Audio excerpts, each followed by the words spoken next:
नमस्कार दोस्तों, कैसे हैं आप लोग।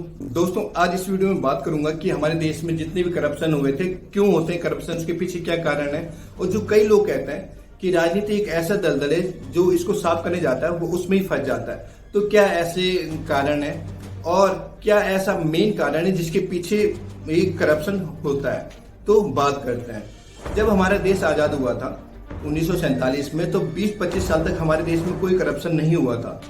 ये स्टार्ट होता है, हम बोल सकते हैं कि ये स्टार्ट हुआ था 1975 से, जब पूरे देश में इंदिरा गांधी इमरजेंसी लगा लेती है। The president has proclaimed emergency. This is nothing to panic about. देश की जनता का जो फंडामेंटल राइट्स होता है वो पूरी तरह से खत्म हो जाते हैं। अब ये इमरजेंसी पूरे 21 महीने तक चलती है और 21 महीने के बाद जब ये खत्म होती है तो 1977 में एक बार फिर से चुनाव होते हैं। जिस कांग्रेस ने 1971 में 350 सीटें लाई थी, इस टाइम पे वो केवल 157 सीटें लेके आती है। तो जब देश में 1977 में एक बार पहले बार कोई नई पार्टी आती है, देश में जनता पार्टी आती है जिसमें मोरारजी देसाई प्रधानमंत्री बनते हैं, तो उस टाइम देश में कोई नई पार्टी ने सत्ता पे राज किया था, क्योंकि उससे पहले कंटिन्यू कांग्रेस जीते जा रही थी चुनाव। तो उस टाइम से ही हम कह सकते हैं कि ये जो पहले बार पलटवार हुआ चुनाव में कोई नई पार्टी आई, तो उसी टाइम से हम मान सकते हैं कि करप्शन का भी कहीं ना कहीं स्टार्ट हुआ। अब मैं आपको इसको आगे समझाऊंगा कि ये कैसे और मैं क्यों कह रहा हूं। क्योंकि उससे पहले कांग्रेस कंटिन्यू जीतते आ रही थी, तो उनका कोई कॉम्पिटिटर नहीं था। तो दोस्तों, मैं बताता हूं कि चुनाव की प्रोसेस कैसे चलता है। और चुनाव के लिए किसी भी पार्टी को बहुत पैसा चाहिए होता है। तो क्या होता है कि जो बड़े बड़े बिजनेसमैन होते हैं वो चुनाव के लिए क्या करते हैं, पार्टियों को फंड देते हैं। तो उसके बारे में हमें मालूम भी नहीं चलता है। अब ये क्वेश्चन आता है कि एक बिजनेसमैन का एक राजनीति वाले से क्या मतलब है, पॉलिटिशियन से क्या मतलब है। और जो नेता होगा वहां पे क्या होगा, जो देश का पैसा होगा, जो कोष से वो पैसा निकालेगा सड़क बनाने के लिए, तो वो एक सड़क बना देगा।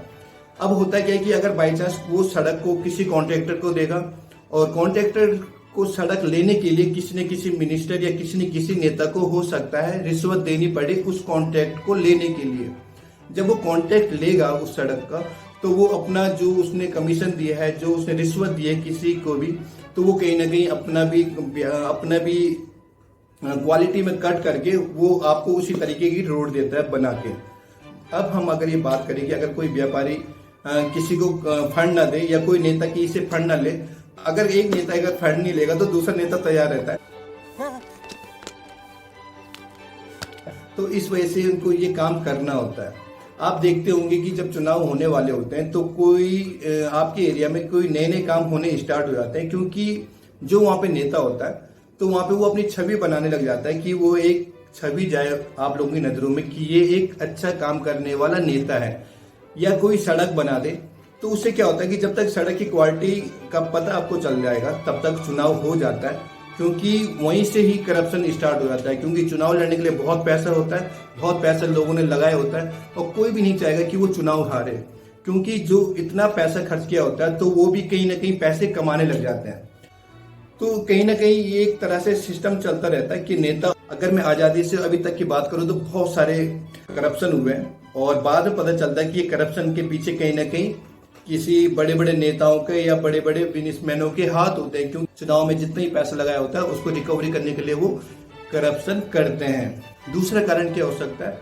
दूसरा कारण मुझे लगता है कि जो आप अपना जो वोट होता है वो आप वोट दे नहीं रहे होते, आपको वोट दिवाया जाता है। आपकी पूरी जो मेंटलिटी होती है वो आपकी मेंटलिटी पूरा ब्रेन वॉश कह सकते हैं कि आपको ब्रेन वॉश किया जाता है। कैसे लगा और आपके क्या कमेंट है, आप अपने कमेंट बॉक्स में दे सकते हैं। तो दोस्तों, आज के लिए बस इतना ही। Thanks for watching.